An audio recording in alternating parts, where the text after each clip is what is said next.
एक घुसपैठिया को देश से कैसे निकाला जाएगा। मोदी शाह का ऑर्डर अब एसपी डीएम तक पहुंच रहा है, एसडीएम तक पहुंच रहा है और एक्शन ताबड़तोड़ शुरू। पाठशाला में स्पेशल चैप्टर बांग्लादेश बॉर्डर पर तू चल मैं आया वाला सीन बना हुआ है। बस दो रिपोर्टर की आंख खोलने वाली रिपोर्ट, ग्राउंड रिपोर्ट देखकर आप भी हैरान रह गए। दिल्ली से कोलकाता तक, मेरठ से मुंबई तक हर तरफ घुसपैठियों का साम्राज्य खड़ा हो रहा है और वोट खोर नेताओं की टोली उसे खाद पानी देने में कोई कसर नहीं छोड़ रही। सिस्टम लाचार था जब तक मजबूत इच्छा शक्ति और टॉप लेवल से क्रैकडाउन नहीं शुरू होता, यह समस्या दूर नहीं होता और इस समस्या से पार पाना नेक्स्ट टू इम्पॉसिबल दिखाई दे रहा था। लेकिन इम्पॉसिबल नरेंद्र मोदी के बुक में है ही नहीं। मोदी सरकार में ऐसे ही सारे काम किए जा रहे हैं जो लोग कह रहे थे कि असंभव है, हो ही नहीं सकता है, कोई करके तो दिखा दे, खून की नदियां बह जाएंगी, 370 तो हटाइए। सब हो रहा है आंखों के सामने और देखते जाइए। कोई सोच रहा था कि राम मंदिर का मुद्दा सुलझ जाएगा और राम मंदिर बन जाएगा? सोचा था आपने कि राम मंदिर बन जाएगा?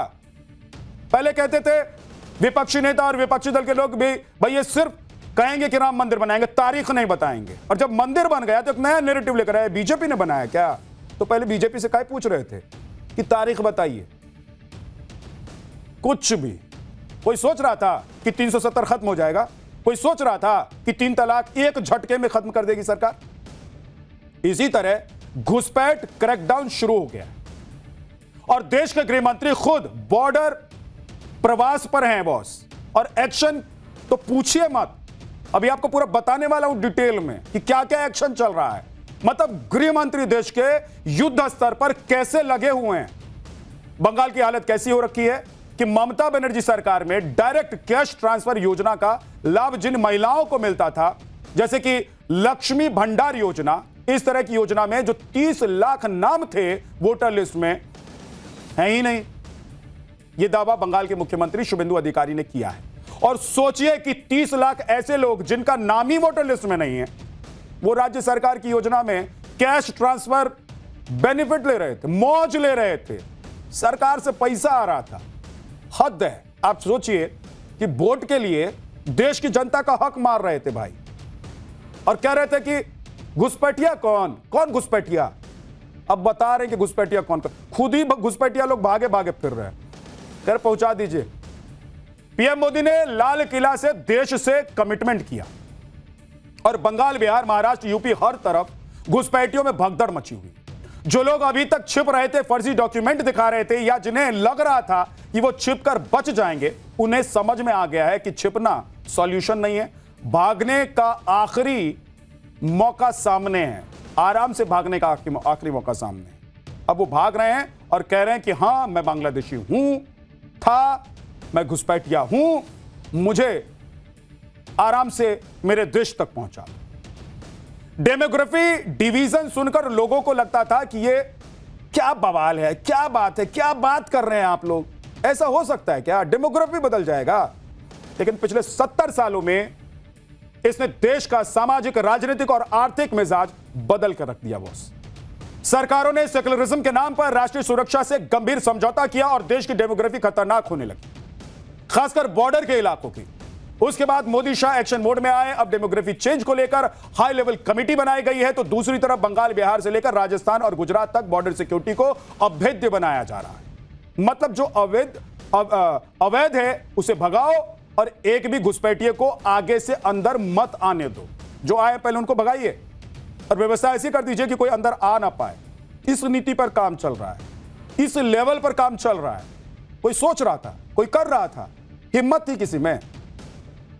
सबसे पेंडिंग काम बंगाल में था, जहां 15 साल से इस घुसपैठ को मानने से लोग इनकार करते रहे थे। और लोग क्या, विपक्षी पार्टियां इनकार, वो लोग इनकार कर रहे थे जिनका ये वोट बैंक बने हुए थे। अब जो बंगाल में 15 साल में नहीं हुआ, वो 15 दिन में हो गया बॉस। देखिए, भारत बांग्लादेश बॉर्डर पर बचे हुए हिस्से में फेंसिंग लगाने का काम फिर से शुरू हो गया है। अवैध बांग्लादेशियों को पकड़कर होल्डिंग सेंटर में पहुंचाया जा रहा है। घुसपैठियों को खदेड़ने के लिए डिटेक्ट, डिलीट और डिपोर्ट पॉलिसी लागू कर दी गई है। पीएम मोदी का मैसेज क्लियर है कि देश में जो डेमोग्राफी डिवीजन हो रहा है, उस पर अब सिर्फ रिपोर्ट नहीं आएगी, बल्कि उस पर एक्शन भी होगा।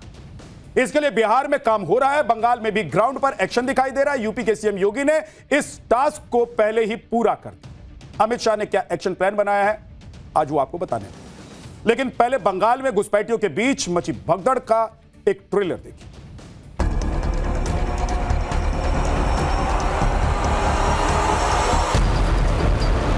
पहले तो वोटर लिस्ट में डिटेक्ट हो गया, उसका बाद वोटर लिस्ट में डिलीट हो गया,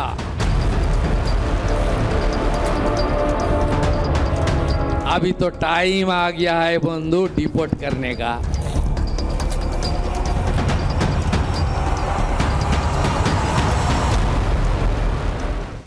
सरकार अगर सख्त हो तो कानून तोड़ने वालों में कितना डर होता है, उसकी तस्वीरें पश्चिम बंगाल के उत्तर 24 परगना से सामने आ रही है। सैकड़ों परिवार अपना सामान लेकर बॉर्डर पर पहुंच रहे हैं। वो लोग हैं जो अवैध रूप से भारत में रह रहे थे। इनमें से ज्यादातर लोगों ने आधार कार्ड और वोटर कार्ड भी बना लिए थे।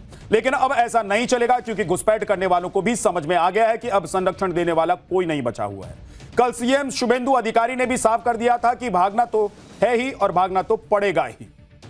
मुख्यमंत्री शुभेंदु अधिकारी ने पहले ही कह दिया था कि अब डिटेक्ट, डिलीट और डिपोर्ट किया जाएगा, लेकिन मुख्यमंत्री ने चेतावनी दे दी है कि जल्द भागो वरना सरकार को जो करना है वही करेगी। अब बांग्लादेशी घुसपैठियों में इसलिए भगदड़ मची हुई है क्योंकि बंगाल में एक के बाद एक होल्डिंग सेंटर बनाए जा रहे हैं। मालदा, मुर्शिदाबाद के बाद अब सिलीगुड़ी में कम्युनिटी हॉल को होल्डिंग सेंटर में तब्दील किया जा रहा है। जो लोग होल्डिंग सेंटर में रखे जा रहे हैं उनके दस्तावेज वेरीफाई किए जा रहे हैं, जिसके बाद उन्हें डिपोर्ट किया जाएगा। होल्डिंग सेंटर में पुलिस का सख्त पहरा है, सीसीटीवी से निगरानी की जा रही है। हमारी संवाददाता पूजा मेहता मौके पर ग्राउंड पर पहुंची। देखिए कैसे आंख खोलने वाले वहां की जो रिपोर्ट है वो सामने आई। पश्चिम बंगाल सरकार ने आदेश दे दिया है कि अगर पश्चिम बंगाल में कोई भी रोहिंग्या या फिर बांग्लादेशी नागरिक जो अवैध तरीके से पश्चिम बंगाल में रह रहा है तो उन्हें डिपोर्ट करने से पहले इसी तरीके के होल्डिंग सेंटर्स में रखा जाएगा। हमारी मौजूदगी फिलहाल मुर्शिदाबाद के उसी होल्डिंग सेंटर के अंदर है और इसी 3rd फ्लोर में जो है होल्डिंग सेंटर बनाया गया है।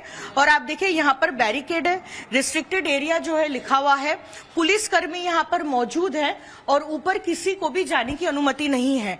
आप देखिए यहाँ पर और भी पुलिसकर्मी आपको दिखेंगे, क्योंकि ये रेस्ट्रिक्टेड एरिया है तो किसी को भी ऊपर जाने की परमिशन नहीं है। लेकिन कुल मिलाकर पुलिस की तरफ से कहा जा रहा है कि 19 लोग हैं, जिसमें महिला, पुरुष, बच्चे, जिनको इन होल्डिंग सेंटर में रखा गया है। सारे के सारे जो है बांग्लादेशी नागरिक हैं और उन्हें मुर्शिदाबाद के किसी न किसी इलाके से गिरफ्तार किया गया है। आपको बताते हैं कि यहाँ पर पुलिस के अलावा भी एक मेडिकल टीम है जो उनका ध्यान रखेगी और साथ ही टॉयलेट से लेकर पीने के पानी तक और साथ ही खाने पीने का तमाम इंतजाम यहाँ पर किया गया है। एक तरफ जहां पश्चिम बंगाल के अंदर डिटेक्ट और डिलीट का काम चल रहा है, वहीं पर दूसरी तरफ डिपोर्ट और ब्लॉक की पॉलिसी के तहत बॉर्डर पर बाड़ लगाने का काम भी जारी है। दरअसल घुसपैठ को स्थायी रूप से रोकने के लिए कड़े और बड़े कदम उठाए जा रहे हैं। पहले फेज में 27 किलोमीटर जमीन का मालिकाना हक सीधे तौर पर बीएसएफ को सौंप दिया गया है। बांग्लादेश बॉर्डर इलाके में फेंसिंग यानी कि बाड़ लगाने के लिए 43 एकड़ जमीन बीएसएफ को दी गई। भारत की बांग्लादेश से 4097 किलोमीटर की सीमा लगती है। इसमें पश्चिम बंगाल से 2217 किलोमीटर का बॉर्डर लगता है। इसमें 1600 किलोमीटर पर पहले ही बाड़ लगाई जा चुकी है, लेकिन पिछली ममता सरकार के ढुलमुल रवैये और भूमि अधिग्रहण न होने के फैसले की वजह से लगभग 550 किलोमीटर का हिस्सा खुला रह गया था, जिसे अब शुभेंदु सरकार बंद कर रही है। इसमें भी कुछ हिस्सा ऐसा भी है जिनकी जो बाड़बंदी है वो नहीं हो सकती है। वो बेहद दलदल वाला इलाका है और दलदली जमीन है। लेकिन जहां यह काम हो सकता था वहां पर युद्ध स्तर पर काम शुरू हो चुका है। देखिए कि जलपाईगुड़ी के चांगरा बांधा में फेंसिंग लगाने का काम शुरू कर दिया गया है। यहां पर पिलर की मार्किंग की जा रही है। बताया जा रहा है कि यहां पर फेंसिंग में जेवर वायर होंगे, यानी तार में बिजली का करंट भी दौड़ेगा। और इसी तरह से कूच बिहार में भी बॉर्डर एरिया में नाप जोख शुरू की जा चुकी है। स्थानीय लोगों को भी फेंसिंग के काम में खुशी नजर आ रही है। उनके दिल में और दिमाग में खुशी इस वक्त तैर रही है। भाई सब परेशान थे ना, आपको मालूम ही है। आधी रात में घर में चोरी हो जाती थी और चोरी करने वाला कहां चला जाता था पता ही नहीं चलता था। मवेशी खोलकर ले जाते थे, क्राइम करके भाग जाते थे। अब ये सब बंद हो जाएगा तो लोग खुश नहीं होंगे क्या? लेकिन जब फेंसिंग हो रही है तो हंगामा भी हो रहा है। करीब 6 दिन पहले कूच बिहार में 3 बीघा कॉरिडोर इलाके में विवाद हो गया था और बांग्लादेश की बीजीबी और स्थानीय बांग्लादेशी नागरिकों ने बीएसएफ के फेंसिंग के काम रोकने की कोशिश की थी। विजुअल ऐसे आए कि लाठी भाला लेकर बांग्लादेशी आ गए थे। लेकिन इन्हें समझना चाहिए कि एक तो कोई इलीगल काम नहीं हो रहा है और दूसरा लाठी भाला से डरने वाला टाइम अब रहा नहीं है भाई। अपनी जान बचाओ। ये बीएसएफ वालों को फ्री हैंड है। देश की सुरक्षा के सामने कोई आएगा उसे ठोक दिया जाएगा, और इसीलिए शांति से जो हो रहा है उसे होने दो, ज्यादा बदमाशी मत करो। हालांकि बीएसएफ ने पूरे मामले को संभाल लिया और अब दोबारा इस इलाके में फेंसिंग लगाने का काम शुरू कर दिया गया है। 3 बीघा कॉरिडोर इलाके में हमारे संवाददाता की एक रिपोर्ट आप देखिए। ये जो पूरा हिस्सा आप देख रहे हैं ये पूरा अनफेंस्ड इलाका है। ये पूरा आप देखें, ये पूरा बॉर्डर जो है ये पूरा एक तरीके से हम कहें तो बीएसएफ यहाँ पर लगातार चौकसी करती है। और जो सामने आप पिलर देख रहे हैं ये दरअसल वो 0 पॉइंट है, उसके बाद से पूरा बांग्लादेश का जो हिस्सा है वो शुरू हो जाता है। आप सोचिए कितनी आसानी होती होगी बांग्लादेश के लोगों को यहाँ पर आने के लिए, इलीगल लोगों को यहाँ पे आने के लिए। आप भी यही रहते हैं? हम तो एक ही घर है, भैया है। भाई है तो ये जमीन पहले क्यों नहीं दिया जा रहा था? आप लोग दे रहे हैं, ये बांग्लादेश का हिस्सा है आगे चल के। नहीं तो इंडिया है, जो थोड़ा देर वो बाद में वो बाजार का उधर वो बांग्लादेश है। तो वहाँ से लोग आते हैं यहाँ पे? इधर तो पहले जाना आना का था, बैरिकेड नहीं था जब। अभी तो जो बैरिकेड बना है वो माने रेडीमेड, हाँ अभी तो थोड़ा बंद हो गया। अभी जाने आने का कोई वरना पहले लोग बहुत संख्या में कोई पहले जाता था, अभी नहीं है। चौकसी बढ़ा दी गई। हाँ अभी जो बैरिकेड होगा अच्छा होगा, हम लोग के लिए बहुत अच्छा होगा। मतलब आप चाहते हैं फेंसिंग हो? हाँ फेंसिंग हो, हम लोग चाहता है। तो जमीन आप लोगों ने दिया है? हाँ देता है, तो सारे आदमी दे दिए। कोई दिक्कत परेशानी? नहीं कोई दिक्कत परेशानी नहीं है। तो ये इतने साल बाद आप लोग जमीन दे रहे हैं, पहले क्या जमीन नहीं मांगा जा रहा? वो इधर माने बैरिकेड होने के बाद नहीं था पहले, अभी हुआ, अभी देता है आदमी लोग। बॉस, बांग्लादेश के बॉर्डर से सिर्फ अवैध घुसपैठी नहीं होती थी, बड़े पैमाने पर स्मगलिंग और तस्करी भी हो रहा था। अभी बकरीद पर एक जानवर उधर टप जाता तो उसकी कीमत दोगुनी हो जाती, लेकिन अब पिन ड्रॉप साइलेंस है। आप देखिए कि पश्चिम बंगाल में बांग्लादेश से सबसे ज्यादा घुसपैठ मालदा और मुर्शिदाबाद के रास्ते होती है। यहां की नदी घाटियों और खुले इलाकों का इस्तेमाल अवैध रूप से सीमा पार करने के लिए किया जाता रहा है। इसके अलावा उत्तर 24 परगना, नादिया और दक्षिण दिनाजपुर भी संवेदनशील इलाके माने जाते हैं। इन जिलों में अंतर्राष्ट्रीय सीमा घनी आबादी वाले क्षेत्रों और बाजारों से होकर गुजरती है, और यही वजह है लगातार हो रही घुसपैठ का असर यह हुआ कि बंगाल सहित कई प्रदेशों में डेमोग्राफी भी बदल गई। आप केंद्र सरकार ने देखिए कि केंद्र सरकार की तरफ से जो बातें कही जा रही थी उसमें लोग कह रहे थे कि झूठे मुट्ठे में सब चल रहा है, झूठे मुट्ठे में चल रहा था। अब केंद्र सरकार ने देश की आबादी में हो रहे इस असामान्य बदलाव की स्टडी के लिए हाई लेवल कमेटी का गठन कर दिया, क्योंकि बहुत जरूरी हो गया था ये। इस हाई लेवल कमेटी की घोषणा पीएम मोदी ने 15 अगस्त 2025 को लाल किले से की थी, आपको याद होगा। यह कमेटी पता लगाएगी कि कहां आबादी अचानक बहुत ज्यादा बढ़ गई है। हर स्तर पर आबादी में बदलावों को रिपोर्ट बनाई जाएगी और आबादी बढ़ने वाले क्षेत्रों में सीमित संसाधनों से अतिरिक्त दबाव कम करने के लिए नीतियां बनेंगी। साथ ही भविष्य में सीमा सुरक्षा मजबूत करने के लिए भी कदम उठाए जाएंगे और नागरिकता नियमों को कड़ा करने के लिए कानून लागू किए जा सकते हैं। अवैध घुसपैठ के बाद कैसे कुछ इलाकों में डेमोग्राफी बदल रही है ये देखेंगे तो आप भी चौंक जाएंगे, आपके होश उड़ जाएंगे। मई 2024 में पीएम की आर्थिक सलाहकार परिषद ने एक रिसर्च पेपर जारी किया था जिसका शीर्षक था share of religious minorities across country analysis 1950 to 2015, यानी कि 1950 से 1915 के बीच। रिपोर्ट के मुताबिक 1950 से 2015 के बीच कुल आबादी में हिंदू आबादी 7.82% कम हो गई और इसी दौरान मुस्लिम आबादी 9.84% से बढ़कर 14.09% हो गई, जबकि ईसाई 0.12% और सिख 0.61% बढ़े।